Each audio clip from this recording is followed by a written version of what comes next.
This channel does not promote any violent, harmful, or illegal activities. All content provided by this channel is meant for an educational purpose only. ফের বিতর্কে voter তালিকা 2002 এর voter তালিকা থেকে নাম বাদে সিউড়িতে শোরগোল। অভিযোগ সিউড়ি পৌরসভার 19 নম্বর ওয়ার্ডের তৃণমূল কাউন্সিলর প্রসেনজিৎ মণ্ডলের নাম বাদ পড়েছে। তার বাবা মায়ের নামও তালিকায় নেই। সিউড়ি শহরের আরও 15 থেকে 16 জনের নাম ভোটার তালিকা থেকে উধাও। প্রশাসনের দ্বারস্থ কাউন্সিলর।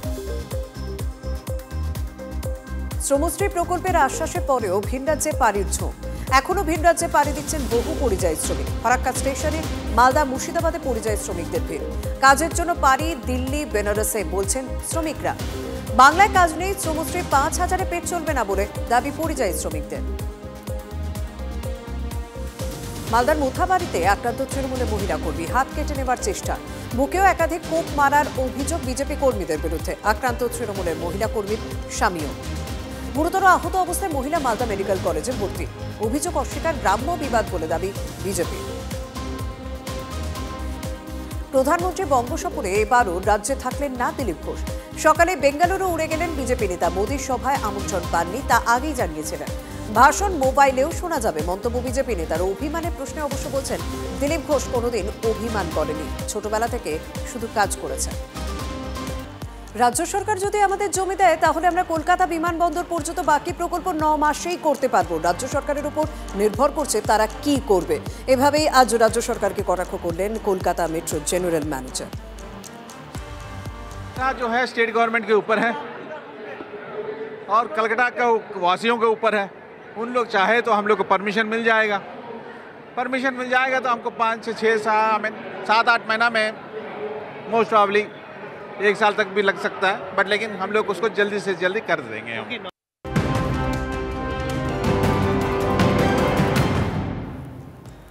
অনির্বাণ, কথা ছিল সরকার পাড়ায় আসবে, এসে সাধারণ মানুষের সমস্যার সমাধান করবে, কিন্তু বাঁকুড়ার এক স্কুলে দেখলাম সমাধান করতে এসে যেন কোথাও উৎপাতই বাড়লো। দেখুন একবার সেখানে কি হয়েছে। মাইকে তারস্বরে নাগারে চলছে ঘোষণা। ধামসা মাদল বেজে উঠছে মাঝে মধ্যেই। চারিদিকে কোলাহল, হইচই। কোনো মেলার আসর নয়, এটাই নাকি স্কুল। এর মধ্যে পড়াশোনা সম্ভব? পাড়ার সমস্যা সমাধানের নামে সরকারি শিবির হয়ে উঠল পড়ুয়াদের সমস্যার কারণ। ক্লাস চলছে কি আজকে এখানে ম্যাডাম? ক্লাস চলছে। শুধু পঠন পাঠনের 12টা বাজিয়ে বিষয়টি থামেনি। স্কুলের ছাত্রছাত্রীদেরও বসিয়ে দেওয়া হলো পাড়ার সমাধানের ক্যাম্পে। বাঁকুড়ার জঙ্গলমহলের খাতড়া। শুক্রবার সেখানকার চাকা নির্মলানন্দ হাই স্কুলের ক্লাসরুম দখল করে এভাবেই চলল সমাধানের গর্জন। এই শোনা যাচ্ছে এখানে ম্যাডাম যে পড়াচ্ছে এগুলো শুনতে পাচ্ছি, খুব ভালো শোনা যাচ্ছে না? অন্য জায়গা ছিল কেন ভিডিও অন্য জায়গায় প্রোগ্রামটা করলো না? এখানে শিক্ষা চলছে, সেখানের মধ্যে এই সমস্যা তৈরি করে যাচ্ছে। এত হল্লার মধ্যে ক্লাসরুমে শিক্ষক শিক্ষিকার কথা শোনার সুযোগ নেই। যারা দুর্যোগের মধ্যেও এদিন স্কুলে এসেছিলেন তারা রীতিমতো বিরক্ত। আর নেতাদের কড়া চাহনির মধ্যেও মাস্টার মশাইরা অপ্রিয় কথাগুলো বলেই ফেললেন।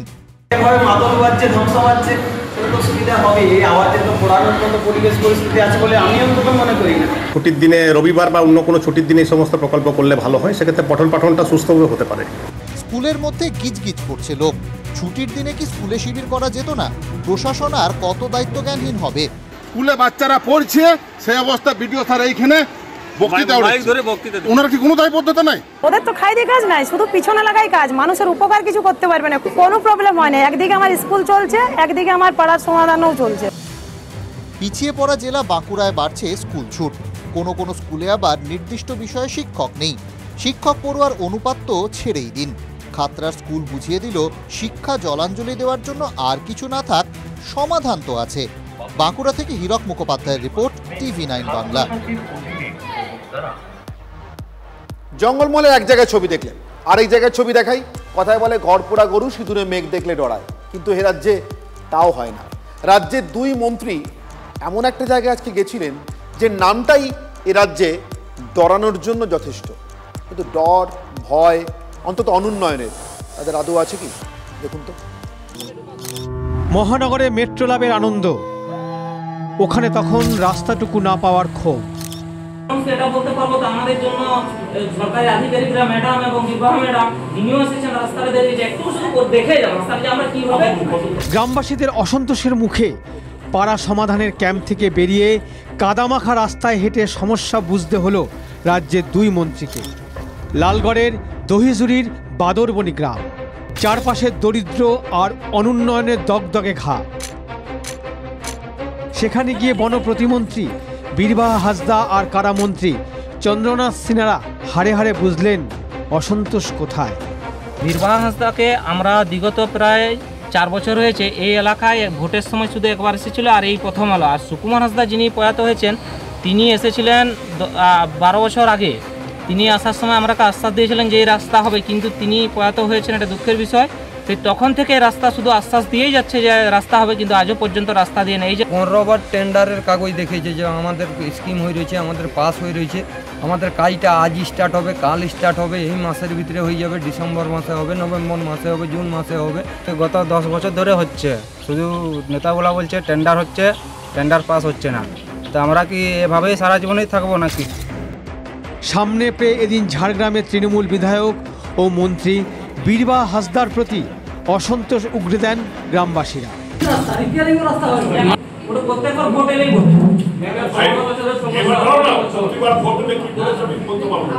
কিন্তু এবার যখন বলছে আমরা সবাই মিলে দাঁড়িয়ে এত মানুষের সঙ্গে বলছি, মানুষকে দীর্ঘদিন ধরে যেভাবে তৃণমূল সরকার ঠকিয়ে এসেছে, তো সেই থেকে শিক্ষা নিয়ে আজকে জঙ্গলমহলবাসী এই ভাওতাবাজি এইসব পাড়ায় পাড়ায় সরকার দিয়ে মানুষকে মন ভোলানো যে আর যাবে না, তার প্রকৃষ্ট উদাহরণ আজকে আমরা দইজুড়িতে দেখলাম। কে কি দল করে দেখার দরকার নেই, কাজ করতে আমি সেটা দেখতে এসেছি।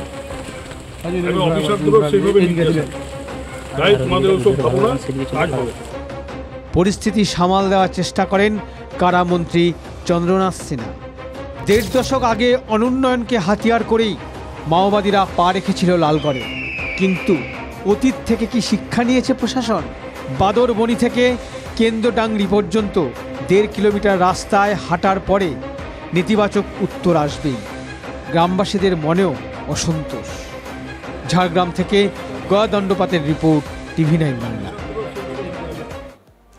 এ তো রাস্তার অবস্থা দেখলেন, এবার একটুখানি মেদিনীপুরের একটা ছবি দেখাবো। বিচ্ছিন্ন দ্বীপ বলতে পারেন, ঘর বলতে ভগ্নপ্রায় মাটির দেওয়ালের উপর ত্রিপলের ছাউনি। আর এভাবেই মেদিনীপুর শহরে আদিবাসী পরিবারের সদস্যদের বঞ্চনার অভিযোগ। দেখুন,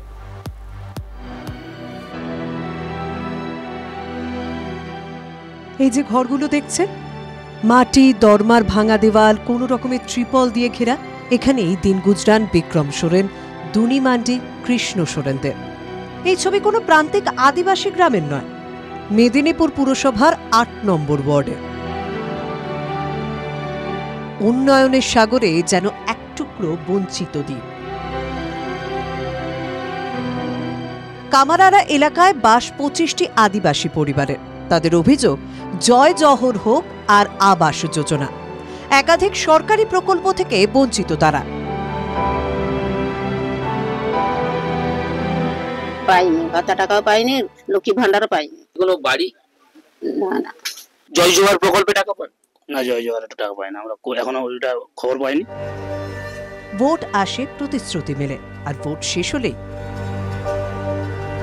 15 বছর আগে থেকে আমাদেরকে তো বলছে বাড়ি হবে হবে, কিন্তু বাড়ি হয়নি, কিছু নেই, আমরা এরকম করেই আছি। 2017 সাল থেকে 16 সাল থেকে বলছিল তোমাদের ঘর হবে, এখন কোথায় ঘর হচ্ছে? বারবার প্রশাসনের কাছে গিয়েও কাজের কাজ হয়নি বলেই অভিযোগ। জানানো হয়, তো আমরা সেই জায়গায় পৌঁছাতে পারি না। মমতা বন্দ্যোপাধ্যায় বারবার বলেছেন আদিবাসীদের পাশে আছেন তারা।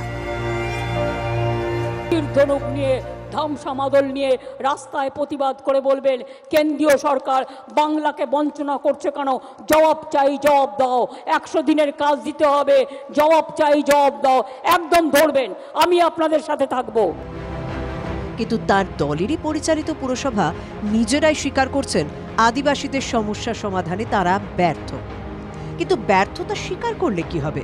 এ নিয়ে নিজেদের মধ্যে দ্বন্দ্বে জড়িয়ে পড়েছেন পুরপ্রধান ও কাউন্সিলর। গাফিলতি আমাদের পৌরসভার আমাদের নিশ্চয়ই আছে, যে যখন আমরা ঠিকভাবে তাদের পর্যবেক্ষণ বা অনুসন্ধান করিনি, যদি এটা করা থাকতো তাহলে আগে তাদের বাড়িগুলো হতো, যে বাড়িগুলো আগে হওয়ার প্রয়োজন সেই বাড়িগুলো না করে যাদের বাড়ি আছে, পাকা বাড়ি আছে, সেই সমস্ত বাড়ি হয়েছে। গাফিলতি রয়ে গেছে, সেই জায়গাগুলো তাদেরকে কিন্তু আগে সুনিশ্চিত করতে হবে। এখন তাদের কাছ থেকে দেখি দরখাস্ত চাওয়া হচ্ছে, জানি না এটা করতে পারবে কিনা, যিনি নিয়েছেন তিনি ভালো বলতে পারবেন।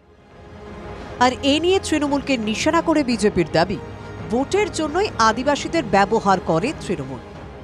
তৃণমূলের নেতারা এই সমস্ত ভোলেভালা আদিবাসীদের কাছ থেকে ভোটের কারণে তাদেরকে ব্যবহার করে, কিন্তু সমস্ত ধরনের পরিষেবা থেকে এই আদিবাসী সম্প্রদায়ের মানুষদের মেদিনীপুর শহরের পুরসভা এবং কাউন্সিলর চেয়ারম্যানরা বঞ্চিত করে রেখেছে।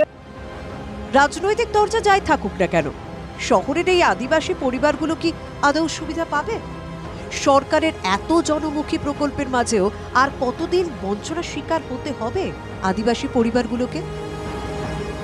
দেবব্রত সরকারের রিপোর্ট, টিভি9 বাংলা।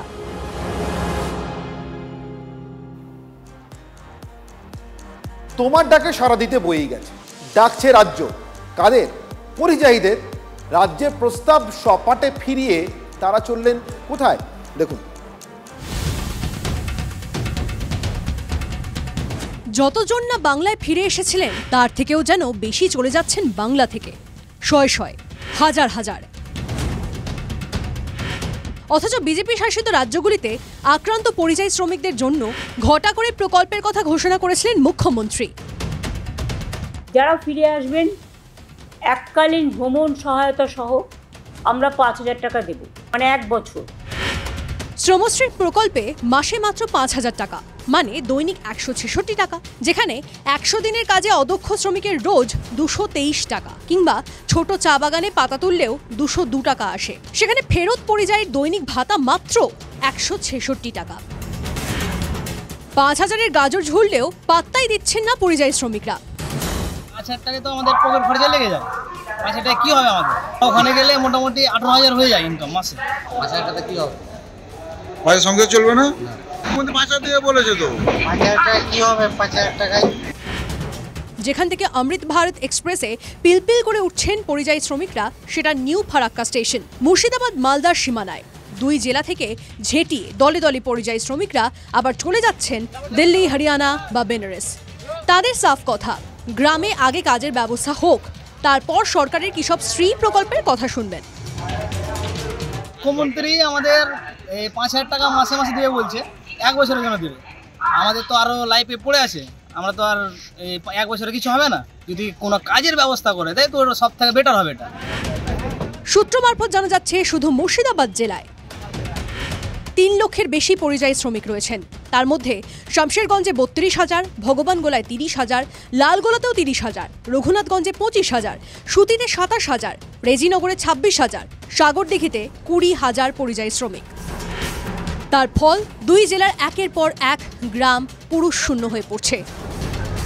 5,000 টাকা তৃণমূল কংগ্রেসের কর্মীদেরকে দেওয়া হবে পরিযায়ী শ্রমিক দেখিয়ে। আমরাও ছেড়ে দেওয়ার পাত্র নয়। একটা উল্টোপাল্টা তৃণমূল কংগ্রেসের কোনো নেতাকে যদি টাকা পাইয়ে দেওয়া হয়, আমরা কোর্টে যাব। শুধু দুমুঠো ভাতের আশায় হাজার পিছু টান ফেলে ট্রেনে উঠছেন অসীম শ্রীকান্তরা। পুশব্যাকের পর বাংলায় ফেরা কালিয়াচকের পরিযায়ী শ্রমিক আমির শেখের জন্য ঢালাও সম্বর্ধনার পাশে এ ছবি যেন বড্ড বেমানান। নেতাদের কাছে অসীমদের হয়তো প্রয়োজন ফুরিয়েছে। মুর্শিদাবাদ থেকে কৌশিক ঘোষ, টিভি9 বাংলা।